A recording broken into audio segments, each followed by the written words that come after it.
वहीं भोपाल की दक्षिण पश्चिम विधानसभा सीट से बीजेपी ने भगवान दास सबनानी पर भरोसा जताया और वह पार्टी के भरोसे पर खरे भी उतरे। जीत के बाद बीजेपी के भगवान दास सबनानी ने कहा कि वो पार्टी के लिए पूरी निष्ठा से काम करेंगे और अब बीजेपी का एक फोकस है लोकसभा चुनाव पर और मध्य प्रदेश में लोकसभा की सभी 29 सीटें बीजेपी के खाते में लाने का प्रयास होगा। 63 सीट के साथ भारतीय जनता पार्टी ने मध्य प्रदेश की राजनीति में अपना जलवा बरकरार रखा। सब राजधानी की सबसे ज्यादा चर्चित सीट दक्षिण पश्चिम से भाजपा के प्रत्याशी रहे, अब विधायक है, वो हमारे साथ मौजूद है। सर, आपको बधाई। एक चुनौती थी, कांग्रेस के समय में जनसंपर्क मंत्री थे पीसी शर्मा, उनको हरा दिया, आपने कैसा लगा? बहुत धन्यवाद आपको। पहले तो भारतीय जनता पार्टी की मध्य प्रदेश में ऐतिहासिक जीत हुई है। प्रो इनकम्बेंसी का इसका दूसरा कोई उदाहरण नहीं मिल सकता है। इसलिए मध्य प्रदेश के सभी मतदाता बहनों और भाइयों को कोटिशः धन्यवाद कि उन्होंने भारतीय जनता पार्टी के नेतृत्व के प्रति अपना विश्वास व्यक्त किया। रही बात दक्षिण पश्चिम की, तो दक्षिण पश्चिम भारतीय जनता पार्टी का क्षेत्र रहा है।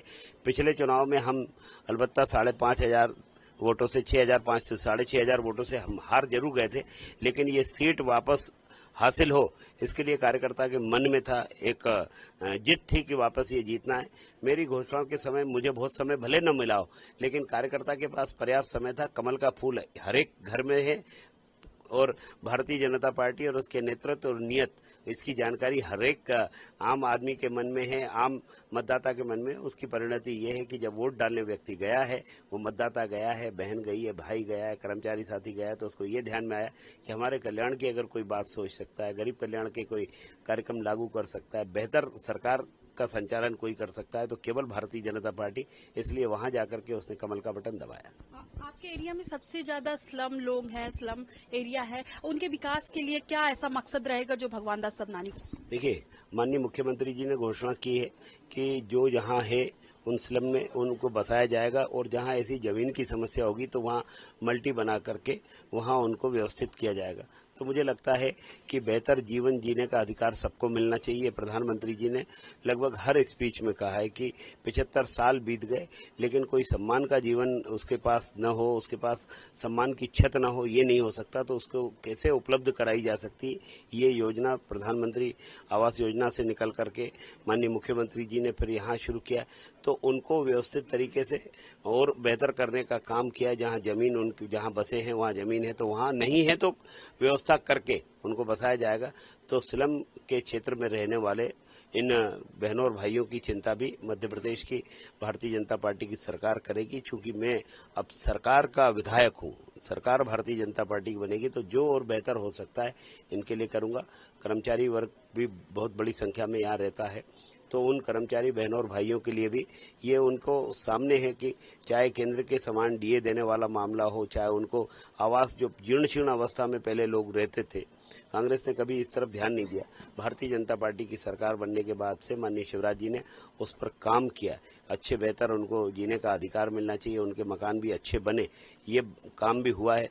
तो उनको उनके कल्याण के क्या काम हो सकते हैं, यह चिंता भारतीय जनता पार्टी ने की है। तो हर एक पक्ष, चाहे यहाँ पर सेवा बस्ती हो जिसको आप स्लम कहते हैं, दूसरा चाहे कर्मचारी बाहुल्य हो, चाहे व्यापारी, ये 3 सेगमेंट में जब यहाँ क्षेत्र है तो उसके सबके साथ न्याय हो सके, ये चिंता करनी होगी। तो उसके लिए निश्चित रूप से वो रास्ता में निकालने का प्रयास करूंगा। अब मकसद विधानसभा चुनाव के बाद लोकसभा चुनाव है, 29 की 29 सीट आप लोगों को जिताने के लिए फोकस करने के लिए अभियान चलाया जा रहा, हर बूथ पर मोदी। निश्चित रूप से माननीय मोदी जी के नाम पर उनको अगर मोदी मैजिक कहा जा रहा है कि अभी छत्तीसगढ़ राजस्थान में जो ऐतिहासिक जीत मिली, मध्य प्रदेश में जो जीत मिली, तेलंगाना में जो मत प्रतिशत पिछली बार 1 विधानसभा और 7% वोट था, 8 विधानसभा और 14% वोट हुआ है। तो भारतीय जनता पार्टी और माननीय मोदी जी का ये एक मैजिक है ही। तो उसको लेकर के निश्चित रूप से जिन बूथों पर अभी इस विधानसभा में भी हम पीछे रह गए, उन बूथों को ध्यान में रख करके हमारी कार्य योजना बनेगी और हर एक बूथ जो हम पिछले इस विधानसभा के चुनाव में हारे हैं, उन बूथों पर भी हम कैसे भारतीय जनता पार्टी का कमल खिलाएं, इसके लिए हमको प्रयास करना होगा। 29 में से 28 लोकसभा पिछले चुनाव में हम 2019 में जीते थे। 2024 में एक चुनौती और है कि हमको छिंदवाड़ा जीतना है और छिंदवाड़ा में अब जो वातावरण बन गया है, बहुत थोड़े अंतर से कांग्रेस जीती थी, इस बार 29 की 29 भारतीय जनता पार्टी जीतेगी और माननीय मोदी जी के नेतृत्व में देश बहुत उन्नति करने वाला है। दुनिया में भारत का डंका बजने वाला है। इस कार्यकाल में 24 से 29 के बीच में। इसलिए 24 माननीय मोदी जी के नाम से होगा और हर एक कार्यकर्ता पूरे दमखम से लगेगा कि हम जहां वोट कम भी मिला है तो वहां कैसे बढ़ सकता है।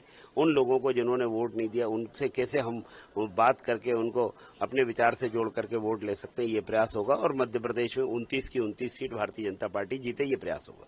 बहुत शुक्रिया। तो भगवान दास सबनानी का कहना था कि अब विधानसभा चुनाव के बाद लोकसभा की 29 सीट भारतीय जनता पार्टी के खाते में जाए, ये भाजपा का फोकस है। खासकर छिंदवाड़ा पर भी उनका यही फोकस रहेगा। कैमरामैन अरविंद के साथ शबाना, अनादि टीवी, भोपाल।